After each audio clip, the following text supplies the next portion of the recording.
Benjamin Netanyahu ಸಾವಿನ ವದಂತಿ ಹಿನ್ನೆಲೆ ಕಾಫಿ ಕುಡಿಯುತ್ತಾ ಪ್ರತ್ಯಕ್ಷವಾಗಿದ್ದಾರೆ ಇಸ್ರೇಲ್ ಪ್ರಧಾನಿ. ಸೋಷಿಯಲ್ ಮೀಡಿಯಾದಲ್ಲಿ ವಿಡಿಯೋವನ್ನು ಪೋಸ್ಟ್ ಮಾಡಲಾಗಿದೆ. ಕಾಫಿ ಕುಡಿಯುತ್ತಿರುವಂತಹ ವಿಡಿಯೋವನ್ನು ಪೋಸ್ಟ್ ಮಾಡಿಕೊಳ್ಳಲಾಗಿದೆ. ಬೆಂಜಮಿನ್ ನೆತನ್ಯಾಹು ಹತ್ಯೆಯಾಗಿದೆ ಎಂದು ಇರಾನ್ ಹೇಳಿತ್ತು. ಒಂದು ವೇಳೆ ಹತ್ಯೆಯಾಗಿರದಿದ್ದರೆ ಹುಡುಕಿ ಕೊಲ್ತೀವಿ ಎಂದು ಇರಾನ್ ಸೇನೆ ಹೇಳಿಕೆಯನ್ನು ಕೊಟ್ಟಿತ್ತು. ಇದೀಗ ಬೆಂಜಮಿನ್ ನೆತನ್ಯಾಹು ಸಾವಿನ ವದಂತಿ ಹಿನ್ನೆಲೆ ಕಾಫಿಯನ್ನು ಕುಡಿಯುತ್ತಾ ಪ್ರತ್ಯಕ್ಷವಾಗಿದ್ದಾರೆ ಇಸ್ರೇಲ್ ಪ್ರಧಾನಿ. ಇರಾನ್ ನಡೆಸಿದ ದಾಳಿಯಲ್ಲಿ ಇಸ್ರೇಲ್ ಪ್ರಧಾನಿ ಬೆಂಜಮಿನ್ ನೆತನ್ಯಾಹು ಅವರು ಸಾವನ್ನಪ್ಪಿದ್ದಾರೆ ಎಂಬ ಊಹಾಪೋಹಗಳು ಸಾಮಾಜಿಕ ಜಾಲತಾಣಗಳಲ್ಲಿ ಹಬ್ಬಿದ ಹಿನ್ನೆಲೆ ಸೋಷಿಯಲ್ ಮೀಡಿಯಾ ಎಕ್ಸ್ನಲ್ಲಿ ಸ್ವತಃ ತಮ್ಮ ವಿಡಿಯೋವನ್ನು ಪೋಸ್ಟ್ ಮಾಡುತ್ತಾ ಇಸ್ರೇಲ್ ಪ್ರಧಾನಿ ಪ್ರತಿಕ್ರಿಯೆಯನ್ನು ಕೊಟ್ಟಿದ್ದಾರೆ. מה שאלת אותי? ראש הממשלה אומרים ברשת שאתה בכלל מת? אני מת על קפה, אתה יודע מה? אני מת על העם שלי. איך הם מתנהגים, פנטסטי. אתה רוצה לספור את מספר אצבעות? אתה יכול להראות לנו? פה. פה. ראית? יפה מאוד. לחיים. ראש הממשלה מסר לאנשים שיוצאים ומתאווררים? לצאת להתאוורר, אבל ליד מרחב מוגן. והעמידה שלכם היא מדהימה, נותנת כוח לי, לממשלה, לצה"ל, למוסד. אנחנו עושים דברים אני לא יכול לשתף ברגע זה, אבל עושים דברים מכים באיראן חזק מאוד, גם ביום הזה, גם בלבנון, ממשיכים. אתם אומרים לי להמשיך? ಇನ್ನು ಇರಾನ್ನ ಇಸ್ಫಹಾನ್ ಮೇಲೆ ಭೀಕರ ದಾಳಿಯನ್ನು ಮಾಡಲಾಗಿದೆ. ಇಸ್ರೇಲ್ ಮತ್ತು ಅಮೆರಿಕದಿಂದ ಅಟ್ಯಾಕ್ ಮಾಡಲಾಗಿದೆ. ಇಸ್ಫಹಾನ್ ಏರಿಯಾದಲ್ಲಿ ಆವರಿಸಿದ ದಟ್ಟ ಹೊಗೆ, ಗಾಳಿಯಲ್ಲಿ ಹಲವರು ಸಾವನ್ನಪ್ಪಿರುವಂತಹ ಶಂಕೆ ಇದೆ. ಇರಾನ್ನಿಂದಲೂ ಮಿಸೈಲ್ಗಳಿಂದ ಪ್ರತಿ ದಾಳಿಯನ್ನು ಮಾಡಲಾಗಿದೆ. ಇರಾನ್ನ ಇಸ್ಫಹಾನ್ ಮೇಲೆ ಭೀಕರ ದಾಳಿಯನ್ನು ಮಾಡಿರುವಂತಹದ್ದು. ಇಸ್ರೇಲ್ ಮತ್ತು ಅಮೆರಿಕದಿಂದ ಈ ಒಂದು ದಾಳಿ ನಡೆದಿದೆ. ಇಸ್ಫಹಾನ್ ಏರಿಯಾದಲ್ಲಿ ಆವರಿಸಿದೆ ದಟ್ಟ ಹೊಗೆ ಈ ಒಂದು ದಾಳಿಯಿಂದ. ಇನ್ನು ಈ ಒಂದು ದಾಳಿಯಲ್ಲಿ ಹಲವರು ಸಾವನ್ನಪ್ಪಿರುವಂತಹ ಶಂಕೆ ವ್ಯಕ್ತವಾಗ್ತಾ ಇದೆ. ಇನ್ನು ಇರಾನ್ನಿಂದಲೂ ಸಹ ಮಿಸೈಲ್ಗಳಿಂದ ಪ್ರತಿ ದಾಳಿಯನ್ನು ಮಾಡಲಾಗಿದೆ. ದೃಶ್ಯದಲ್ಲಿ ಗಮನಿಸ್ತಾ ಇರ್ಬೋದು, ಇರಾನ್ನ ಇಸ್ಫಹಾನ್ ಮೇಲೆ ಭೀಕರ ದಾಳಿಯನ್ನು ಮಾಡಿರೋದು. ಇಸ್ರೇಲ್ ಮತ್ತು ಅಮೆರಿಕ ಜಂಟಿಯಾಗಿ ಅಟ್ಯಾಕ್ ಮಾಡಿವೆ.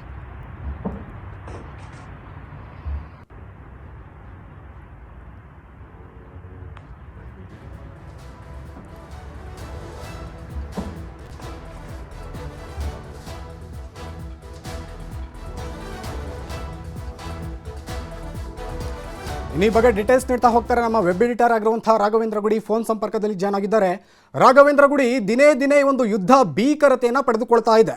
ಮತ್ತೊಂದು ಕಡೆ ಇರಾನ್ ನಡೆಸಿದ ದಾಳಿಯಲ್ಲಿ ಬೆಂಜಮಿನ್ ನೆತನ್ಯಾಹು ಅವರು ಸಾವನ್ನಪ್ಪಿದ್ದಾರೆ ಎಂಬ ಊಹಾಪೋಹಗಳ ನಡುವೆ ಇದೀಗ ಸ್ವತಃ ಅವರೇ ಕಾಣಿಸಿಕೊಂಡಿದ್ದಾರೆ.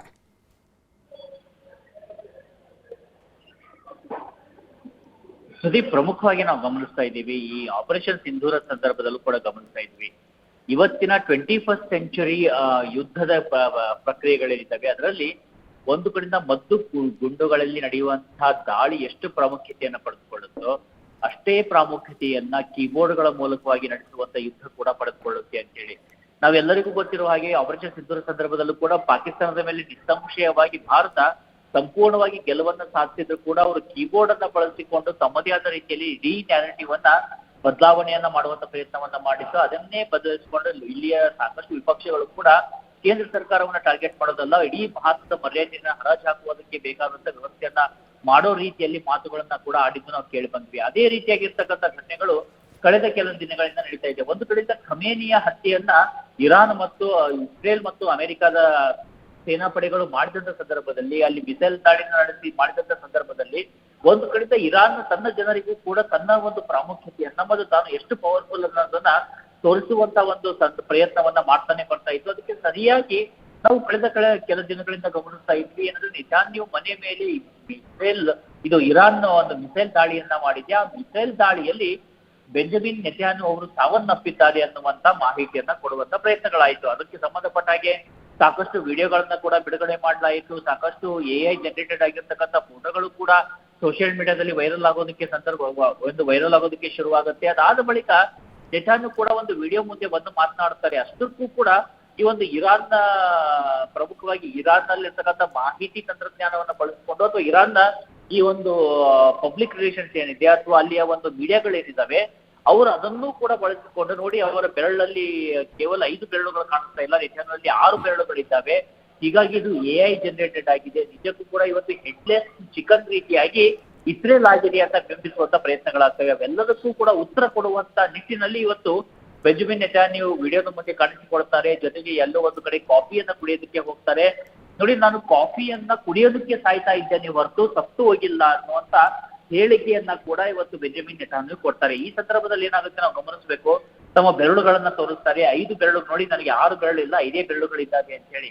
ಅಷ್ಟಕ್ಕೂ ಕೂಡ ಇರಾನ್ನ ಒಂದು ಸಪೋರ್ಟರ್ಸ್ ಏನಿದ್ದಾರೆ, ಆ ಬೆಂಬಲಿಗರಿದ್ದಾರೆ, ಸುಮ್ಮನಾಗ್ತಾ ಇಲ್ಲ ಸುದೀಪ್. ಇಲ್ಲಿ ನಾವು ಗಮನಿಸಬೇಕು, ಇಲ್ಲಿ ಇರಾನ್ ಮತ್ತೆ ಒಂದು ಖ್ಯಾತಿಯನ್ನು ತೆಗೆದಿರುವಂತದ್ದು ಆ ಕಾಫಿ ಕಪ್ಪಿನನ್ನ ಗಮನಿಸ್ತಾ ಇದ್ದಾಗ ಅದು ಫುಲ್ ತುಂಬಿ ಹೊರಗಡೆ ಬರೋ ರೀತಿಯಾಗಿ ಕಾಣಿಸ್ತಾ ಇದೆ. ಅಂದ್ರೆ ಅದು ಕೂಡ ಒಂದು ಗ್ರಾಫಿಕ್ ಜನರೇಟೆಡ್ ಅಂತ ತೋರಿಸುವಂತ ಪ್ರಯತ್ನಗಳಾಗ್ತಾ ಇದ್ದಾವೆ ಅಂತ ಹೇಳಿ. ಅಂದ್ರೆ ಒಂದು ಕಡೆಯಿಂದ ರಿಯಾಲಿಟಿ ಇದೆ, ಇನ್ನೊಂದು ಕಡೆಯಿಂದ ಪರ್ಸೆಪ್ಷನ್ಸ್ ಇದೆ. ಪರ್ಸೆಪ್ಷನ್ ಮತ್ತು ರಿಯಾಲಿಟಿ ಮಧ್ಯದಲ್ಲಿ ಸತ್ಯವನ್ನ ಹುಡುಕೋದಕ್ಕೆ ಅಥವಾ ಸತ್ಯವನ್ನ ಹತ್ತಿಕ್ಕಿ ತನ್ನದೇ ಆಗಿರ್ತಕ್ಕಂಥ ಅಜೆಂಡಾವನ್ನ ಬಳಸಿಕೆ ಮಾಡ್ಕೊಳ್ಳೋದಕ್ಕೆ ಇವತ್ತಿನ ಸಂದರ್ಭದಲ್ಲಿ ಪ್ರತಿಯೊಂದು ದೇಶಗಳು ಪ್ರಯತ್ನವನ್ನ ಮಾಡ್ತವೆ. ಅದರಲ್ಲೂ ಯುದ್ಧದ ಸಂದರ್ಭದಲ್ಲಿ ಅದು ಅತಿ ಹೆಚ್ಚಾಗಿ ಕಂಡು ಬರುತ್ತೆ. ಅಂತ ಒಂದು ಬೆಳವಣಿಗೆಯನ್ನ ನೋಡ್ತಾ ಇದ್ದೀವಿ.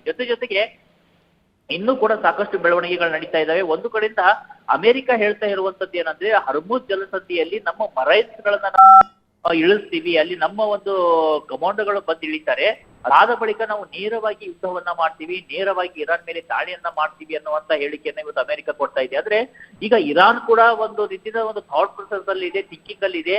ನಾವು ಈ ಯುದ್ಧವನ್ನ ಮುಂದುವರಿಸಬೇಕಾ ಅಥವಾ ಯುದ್ಧವನ್ನ ನಿಲ್ಲಿಸಬೇಕಾ, ಮುಂದೆ ಬರುವಂತ ನಮ್ಮ ಮುಂದೆ ಇರುವಂತ ಚಾಯ್ಸ್ ಏನು ಅಂತ ಹೇಳಿ. ಯಾಕಂದ್ರೆ ಅಮೆರಿಕ ಮತ್ತೆ ಇಸ್ರೇಲ್ ಪದೇ ಹೇಳ್ತಾ ಇದ್ದಾವೆ, ಇಷ್ಟು ದಿನ ನಾವು ನಿಮ್ಮ ಮೇಲೆ ದಾಳಿ ನಡೆಸಿರುವಂತದ್ದು ಕೇವಲ ಸ್ಯಾಂಪಲ್ ಅಷ್ಟೇ, ನಮ್ಮ ನಿಜವಾದ ಮಿಸೈಲ್ ಗಳನ್ನ ನಿಮ್ಮ ಮೇಲೆ ನಾವು ಪ್ರಯೋಗವನ್ನೇ ಮಾಡಿಲ್ಲ ಅಂತ ಹೇಳಿ. ಹಾಗಿದ್ರೆ ಅದು ನಿಜವಾದ ಮಿಸೈಲ್ಗಳು ಎಷ್ಟು ಪವರ್ಫುಲ್ ಆಗಿರ್ತವೆ ಅಂತ ಹೇಳಿ. ಹೀಗಾಗಿ ಸಾಕಷ್ಟು ಪ್ರಶ್ನೆಗಳಿದ್ದಾವೆ, ಸಾಕಷ್ಟು ಕನ್ಫ್ಯೂಷನ್ಸ್ ಗಳನ್ನ ಕ್ರಿಯೇಟ್ ಮಾಡುವಂತ ಪ್ರಯತ್ನಗಳು ಎಲ್ಲ ವಲಯದಲ್ಲೂ ಆಗ್ತಾ ಇದಾವೆ. ಈ ಮಧ್ಯದಲ್ಲಿ ಭಾರತವನ್ನ ಕೂಡ ಈ ಯುದ್ಧಕ್ಕೆ ಎಳಿತರುವಂತ ಪ್ರಯತ್ನಗಳು ಸಾಕಷ್ಟು ನಡೀತಾ ಇದಾವೆ.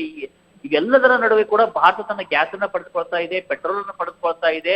ಹಾಗಿದ್ದಾಗಿಯೂ ಸಹಿತ ಭಾರತವನ್ನ ಮತ್ತಷ್ಟು ಕೀಳು ಮಟ್ಟದಲ್ಲಿ ತೋರಿಸುವಂತ ಪ್ರಯತ್ನಗಳನ್ನ ಕೂಡ ಕೆಲವೊಂದಿಷ್ಟು ಶಕ್ತಿಗಳು ಮಾಡ್ತಾ ಇದಾವೆ. ಅಂದ್ರೆ ಇದು ಒಂದು ಯುದ್ಧ ನಡೀತಾ ಇದೆ, ಇಲ್ಲಿ ಪರ್ಸೆಪ್ಷನ್ ಬ್ಯಾಟಲ್ ನಡೀತಾ ಇದೆ, ಇಲ್ಲಿ AI ಬ್ಯಾಟಲ್ ನಡೀತಾ ಇದೆ, ಜೊತೆಗೆ ಮಾಹಿತಿಗೆ ಸಂಬಂಧಪಟ್ಟ ಹಾಗೆ ಕೂಡ ಇವು ಯುದ್ಧ ನಡೀತಾ ಇರುವಂತದ್ದು. ಇವು ಎಲ್ಲದರ ಮಧ್ಯದಲ್ಲಿ ನಿಸ್ಸಂಶಯವಾಗಿ ಒಂದು ಈ ಒಪೆಕ್ ನೇಷನ್ಸ್ ಗಳೇನಿದಾವೆ, ಒಂದು ಪೆಟ್ರೋಲಿಯಂ ಎನರ್ಜಿಯನ್ನು ರಫ್ತು ಮಾಡುವಂತ ದೇಶಗಳೇನಿದಾವೆ, UAE ಇರ್ಬೋದು ಅಥವಾ ಸೌದಿ ಅರೇಬಿಯಾ, ಒಮನ್, ಕತಾರ್, ಈ ರೀತಿಯಾಗಿರ್ತಕ್ಕಂಥ ದೇಶಗಳೇನಿದಾವೆ, ಇವೆಲ್ಲದರ ಮಧ್ಯದಲ್ಲೂ ಕೂಡ ಒಂದು ರೀತಿಯಿಂದ ಆತಂಕ ಅಂತೂ ಮನೆ ಮಾಡ್ತಾ ಇದೆ. ಜನಸಾಮಾನ್ಯರಿಗೆ ಏನಾದ್ರೂ ಒಂದು ಬ್ಯಾರೆಲ್ಗೆ ಪೆಟ್ರೋಲ್ ದರ 300 ದಾಟಿ ಬಿಟ್ರೆ ನಮ್ಮ ಗತಿ ಏನು ಅಂತ ಹೇಳಿ ಆತಂಕ ಕಾಡ್ತಾ ಇದೆ.